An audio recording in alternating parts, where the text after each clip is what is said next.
I had always been drawn to the attic. It was a place of mystery and wonder, filled with echoes of the past. Her grandfather, a renowned historian, had spent countless hours there, surrounded by books and artifacts. When he passed away, he left his cherished attic to Sam, his only grandchild. Among the antique furniture and stacks of books, a vintage clock stood out. It was ornately crafted, with an intricate face and hands frozen in time. Sam felt an inexplicable pull toward it, her fingers tracing the contours of its worn surface. Little did she know this was no ordinary timepiece. It was a portal to the past, a time machine waiting to be awakened.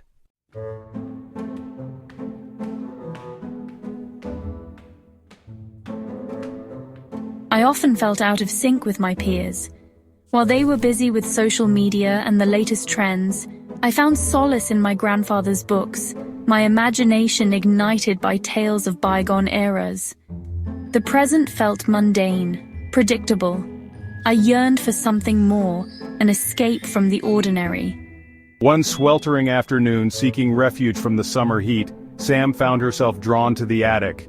The air was thick with dust motes dancing in the faint rays of sunlight filtering through the grimy windows. As I browsed through my grandfather's collection, a faded journal tucked away behind a pile of books caught my eye.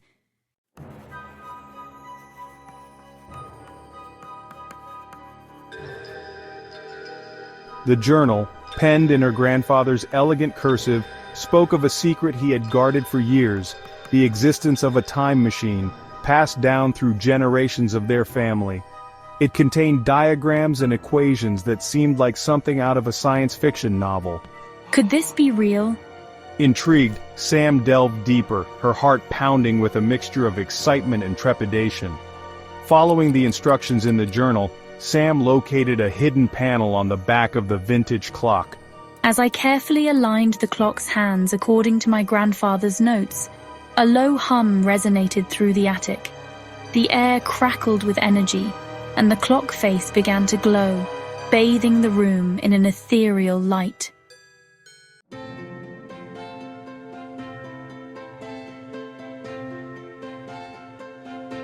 Sam gasped as the attic around her dissolved into a whirlwind of colors and sounds.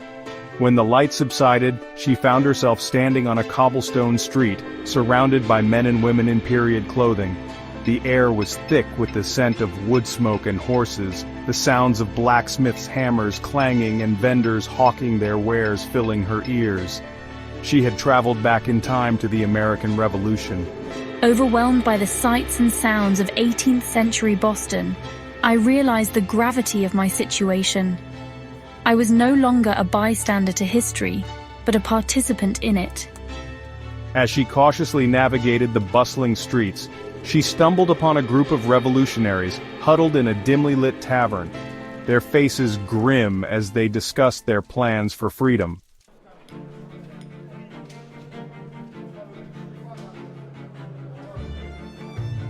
Sam, her heart pounding in her chest, found herself drawn to the hushed conversation taking place in a dimly lit corner of the tavern. A group of men, their faces etched with determination, spoke in hushed tones, their words heavy with the weight of their cause. They spoke of liberty, of freedom from tyranny, their voices filled with a fervor that sent shivers down my spine. As Sam listened intently, she realized that she was witnessing a pivotal moment in history, the birth of a nation. The men, their faces illuminated by flickering candlelight, pored over maps and battle plans, their voices charged with a mixture of anxiety and resolve. They were the sons of liberty, and they were preparing to fight for their freedom from British rule.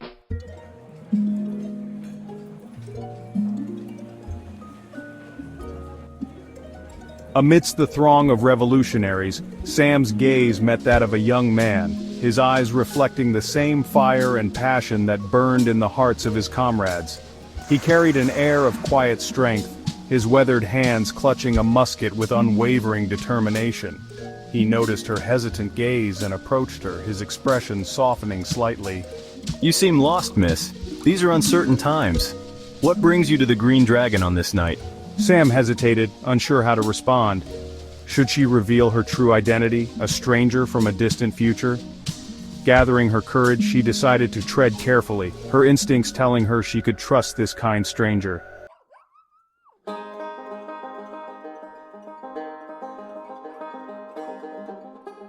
My name is Samuel. I am a student of history, and I couldn't help but overhear your conversation. Your cause, it is a noble one.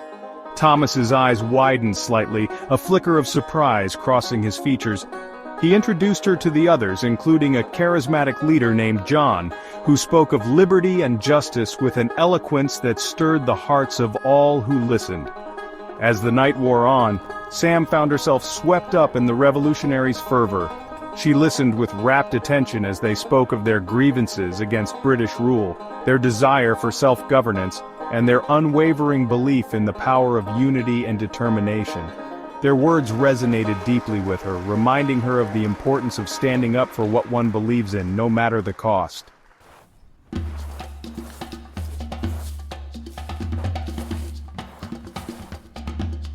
Samuel, we need someone with your discretion and courage. Will you help us? Sam's heart skipped a beat. She had been so caught up in the moment, the thrill of being a part of something so much bigger than herself, that she hadn't considered the risks involved. We need to get a message to a fellow patriot in Boston, a silversmith named Paul Revere. The British are watching our every move, and we need someone who can blend in, someone who won't attract attention. Will you do it, Samuel? John's gaze was unwavering, and Sam felt the weight of his words settle heavily on her shoulders.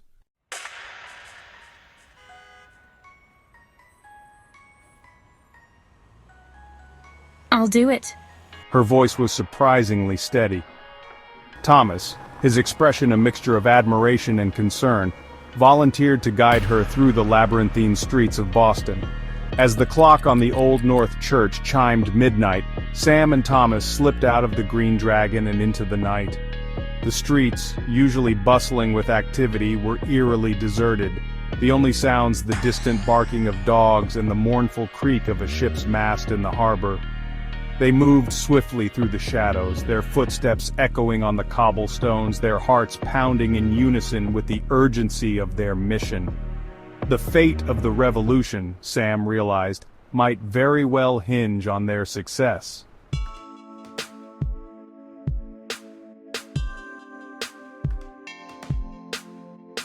The attic air, thick with dust motes dancing in the afternoon sunbeams, was the same as she'd left it. Sam touched the vintage clock, its surface cool under her fingertips. Had it really been only hours since she'd stood here, her heart pounding with trepidation? The button felt heavy in her palm, a reminder of the bravery she'd witnessed. Sam slipped it into her pocket, a secret treasure from a time not her own. She'd learned more in those few hours than a dozen history books could ever teach. A wave of dizziness washed over her, followed by an intense curiosity. If the clock could transport her to the American Revolution, where else could it take her? Sam checked her grandfather's journal again, her fingers tracing the faded ink. There were more instructions, more dates and times circled, leading to different eras. She set the clock to 1925, to the heart of the Roaring Twenties. A tingle of anticipation ran through her as the attic air crackled with energy. The clock face glowed blue, and then everything dissolved into a dizzying swirl of color and sound.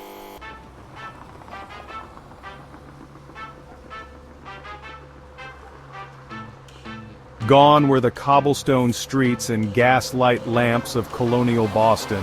Sam now stood on a sidewalk, the pavement vibrating with the rumble of passing automobiles. Towering buildings, their facades adorned with geometric patterns and shimmering chrome, stretched towards the night sky, ablaze with neon lights in every color imaginable. Jazz music, vibrant and full of life, spilled out from hidden speakeasies, its infectious rhythm setting her feet tapping. Couples danced on the sidewalk, their laughter mingling with the honking horns and the clatter of trolley cars. The air thrummed with an electric energy, a sense of liberation and excitement that was intoxicating. Wow, this place is incredible. It's like stepping into a whole new world. Sam quickly realized that her simple jeans and t-shirt were glaringly out of place in this world of flapper dresses, cloche hats, and dapper suits. Fortunately, her backpack held a few vintage dresses she'd found at a thrift store, costumes for a school play that now seemed like they were meant for this very moment. She ducked into a doorway, changing quickly and trying to mimic the carefree hairstyle she saw around her. I can't believe how alive everything feels. It's so different from what I'm used to. As she stepped back onto the street, she felt a surge of exhilaration. For the first time since arriving in the 1920s, she felt like she was starting to blend in, to become a part of this vibrant, fast-paced world. All right, here goes nothing. I hope I blend in. The music called to her, a sultry saxophone weaving its magic through the night. Sam followed the sound, her heart pounding. She found herself in front of a brick building with a neon sign, The Cat's Meow. The air inside was thick with smoke and perfume. Couples swayed to the rhythm of the jazz band. The music was intoxicating, a blend of joy and heartache. This music, it's like nothing I've ever heard before. On stage, a young woman sang, her voice a force of nature. Her words resonated with Sam, echoing the changing times. Thank you, everyone. You're a wonderful audience tonight. As Sam leaned against the bar, she felt someone's gaze. She turned to find a young man watching her. He was handsome, his pinstripe suit and fedora giving him an air of cool. Hi there.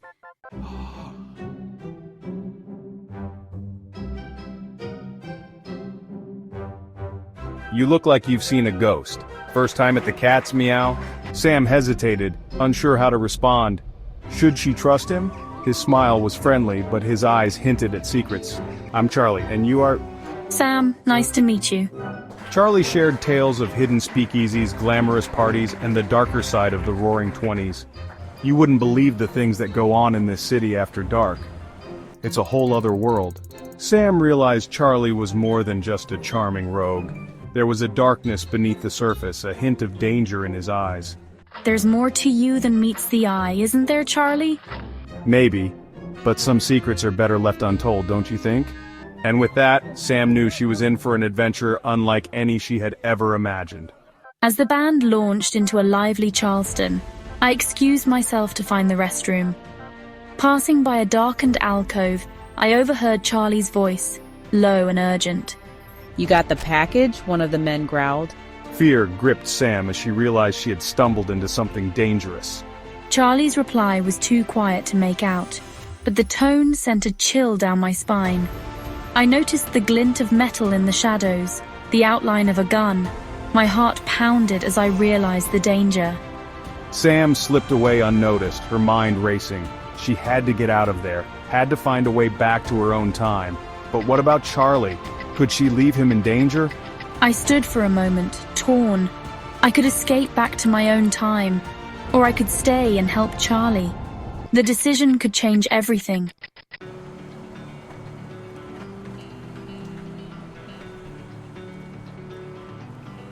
The air crackled with unspoken tension. Sam knew she couldn't abandon Charlie to whatever fate awaited him in the shadows of the Cat's Meow. But how could she possibly help? She was a girl out of time, adrift in a world she barely understood. My fingers closed around the silver button in my pocket, a tangible reminder of the bravery I'd witnessed in the American Revolution. If those courageous souls could fight for their freedom, I could at least try to help a friend. Sam slipped out of the jazz club, the cool night air a welcome relief from the smoky haze inside. The city streets, once pulsating with carefree energy, now seemed ominous, full of hidden dangers. She needed a plan, a way to navigate this treacherous landscape and find a way back to Charlie. My gaze fell on my backpack, where the vintage clock lay hidden. It was a risky move, jumping blindly into another era, but it was the only option I had. With a deep breath and a silent prayer, I ducked into an alleyway, hoping for a moment of privacy in the bustling city.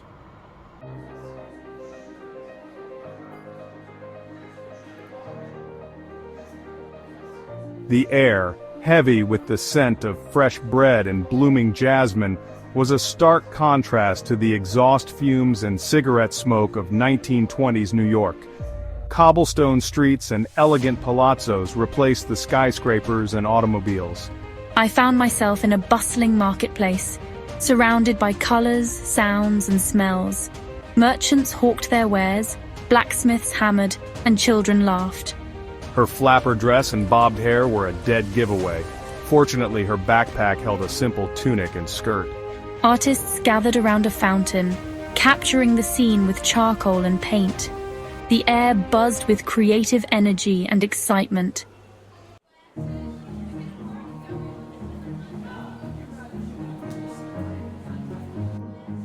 Timidly, Sam approached the artists, her eyes wide with admiration. They were a motley crew, dressed in paint-splattered smocks and worn leather aprons, their faces reflecting the intensity of their craft. One artist, a young man with a mop of unruly dark hair and a smudge of paint on his cheek, glanced up at her, his dark eyes curious. "Benvenuta," he said, his voice warm and inviting.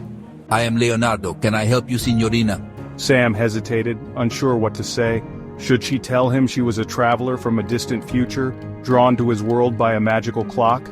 She decided to tread carefully. I am Sam, she stammered, and I am an admirer of art.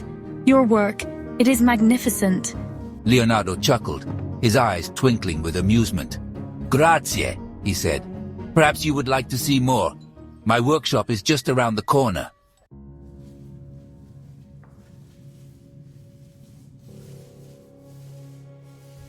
Over the next few hours, Sam found herself immersed in Leonardo's world. He spoke with infectious enthusiasm about his work, his words tumbling over each other as he shared his fascination with anatomy, his innovative ideas about perspective and light, and his unwavering belief in the power of observation. Sam, eager to learn, became Leonardo's willing assistant, mixing paints, preparing canvases, and even adding a few tentative brushstrokes of her own under his patient guidance. She had always enjoyed doodling in her notebooks, but here, surrounded by Leonardo's passion and genius, she felt a spark ignite within her, a sense of creativity she had never experienced before. Leonardo, recognizing her natural talent, encouraged her to experiment, to trust her instincts, and to find her own voice through art. "Art is not about rules, Sam," he said, his eyes twinkling. "It is about seeing the world with fresh eyes, about capturing the essence of what you observe, and about expressing your own unique vision." As they worked side by side, Sam and Leonardo developed a bond of friendship, their shared passion for art transcending time and circumstance.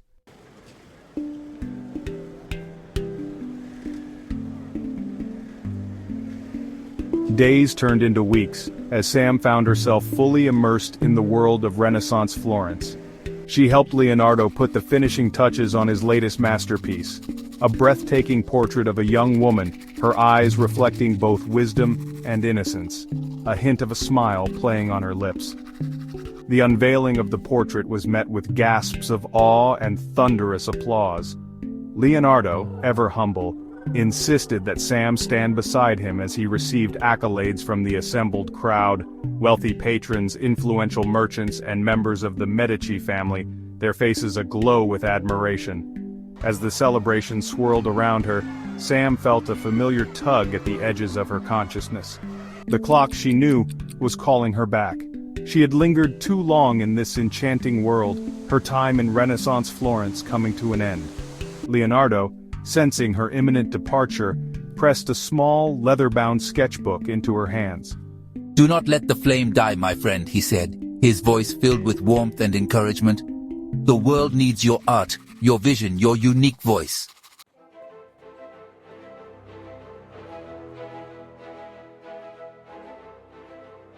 Blinking against the harsh glare of the sun, Sam found herself in a completely different world. She was in Egypt, the land of pharaohs and forgotten gods. With a touch, she set the clock's hands to the date and time indicated in her grandfather's journal. The attic air crackled with energy, filled with the whisper of ancient winds. But the pull of her own era, her own life, was growing stronger. Leonardo's parting words echoed in her ears. "The world needs your art." Sam, still reeling from the time jump, adjusted her backpack and took a cautious step forward. The desert sands shifted beneath her feet, the heat radiating upward. She found herself in a bustling marketplace, a riot of colors and sounds. Merchants hawked their wares, their voices a melodic hum against the rhythmic beat of drums. Donkeys laden with goods jostled for space with elaborately dressed nobles. The scent of spices mingled with the earthy aroma of freshly baked bread. Overwhelmed, she stumbled back, bumping into a young boy. He turned, then broke into a grin, his teeth flashing white. "Nefer!" he exclaimed, pointing at her. "You are new here. What is your name?" Sam hesitated, unsure how to respond. She didn't speak the language and feared revealing her true origins.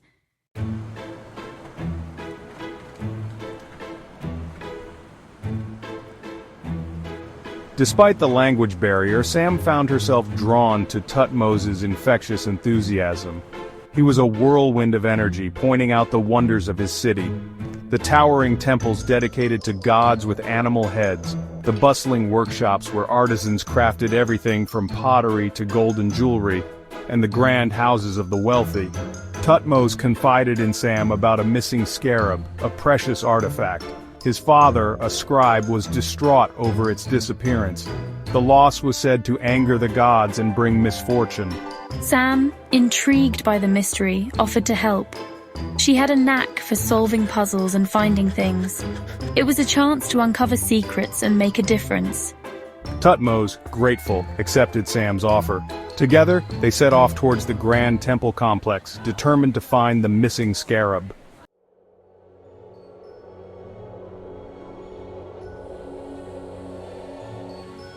The air inside the temple was cool and still, a welcome respite from the desert heat.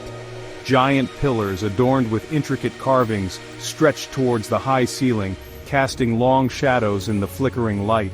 Hieroglyphics, their mysterious symbols both beautiful and baffling, covered every surface. This place is incredible. Look at all these hieroglyphics. They found Thutmose's father, a kind-faced man with ink-stained fingers, in a small scriptorium. He greeted them warmly, his relief at seeing his son evident in his voice. "Father, we need your help. The scarab is missing and we fear it might be cursed." He explained that the missing scarab was rumored to be cursed, its theft a sign of impending doom. Cursed? That sounds serious, but maybe there's more to it. Sam, while intrigued by the curses, was more interested in the practicalities. While Thutmose and his father discussed prophecies, she examined the scriptorium. She noticed a faint pattern of dust on the floor, undisturbed except for a small area near a blank section of wall. Wait a minute, there's something here. Look at the dust pattern. It leads to this wall. Her pulse quickened. Could this be it? With Thutmose's help, she moved a heavy stone basin, revealing a small, recessed alcove. Her fingers trembled as she reached into the darkness, her heart pounding with excitement. I think we found something. Let's see what's inside. The passage, narrow and low-ceilinged, smelled of dust and time. Sam followed Thutmose deeper into the temple. The flickering light cast eerie shadows on the walls. This place feels ancient, like it's been forgotten for centuries. The passage opened into a small, dusty chamber. In the center on a pedestal sat the missing scarab. Thutmose gasped in awe and relief. "There it is! The scarab! We found it!" As Thutmose reached for the scarab, Sam noticed something else. On the base of the pedestal, hidden beneath dust, was another set of symbols. She brushed away the dust, tracing the hieroglyphics. They were different, older, more stylized. Wait, Thutmose. Look at these symbols. They're telling a different story. Her mind raced, piecing together the clues. The hidden passage, the two sets of symbols, the talk of curses and prophecies. It wasn't a theft, she realized. It was a safeguard. The scarab was a powerful artifact, hidden to protect it. It wasn't stolen. It was hidden, to protect it from falling into the wrong hands. The curse is just a story to keep people away. So the scarab is safe. We need to make sure it stays that way. With a newfound understanding, Sam and Thutmose knew what they had to do. The scarab's secret was safe with them, and they would protect it.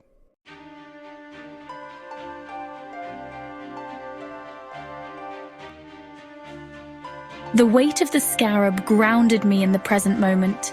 I'd solved the mystery. Thutmose and his father led her back through the secret passage. Before she stepped back into the bustling marketplace, Thutmose caught her hand. For you, Nefer, so you will not forget."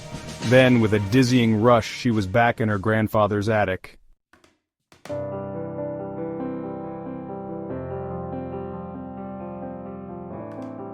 The attic, usually a place of solace and adventure, felt different this time.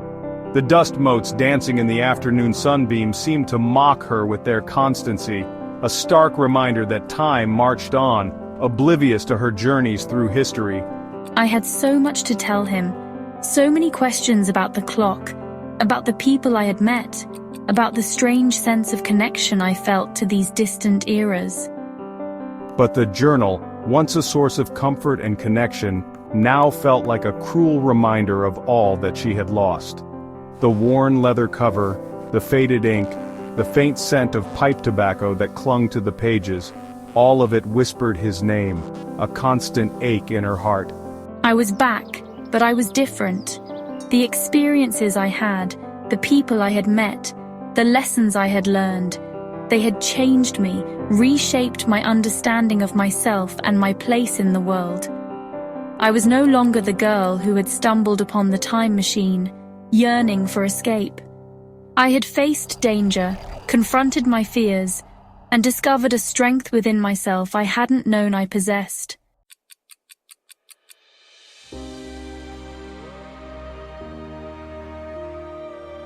The clock had become a symbol of her journey, a reminder of the interconnectedness of time and the enduring power of the human spirit.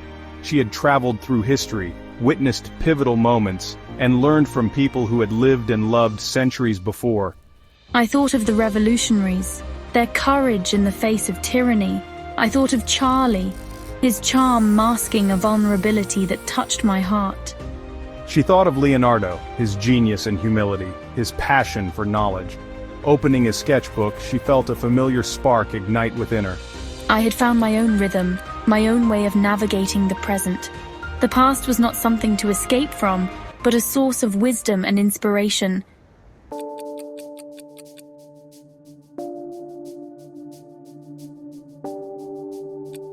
The antique clock, no longer hidden away in the attic, now stood on her bedside table, a constant reminder of the adventures she had experienced and the infinite possibilities that lay ahead. Her bedroom walls, once plastered with posters of pop stars and teenage heartthrobs, were now adorned with maps of ancient civilizations, sketches inspired by Leonardo's notebooks, and a framed replica of the Declaration of Independence. The antique clock on her bedside table chimed softly, its gentle ticking a lullaby that lulled her to sleep. As she drifted off, she imagined the endless corridors of time, the countless stories waiting to be discovered, and she, armed with her grandfather's clock and her own adventurous spirit, was ready to explore it, one tick of the clock at a time.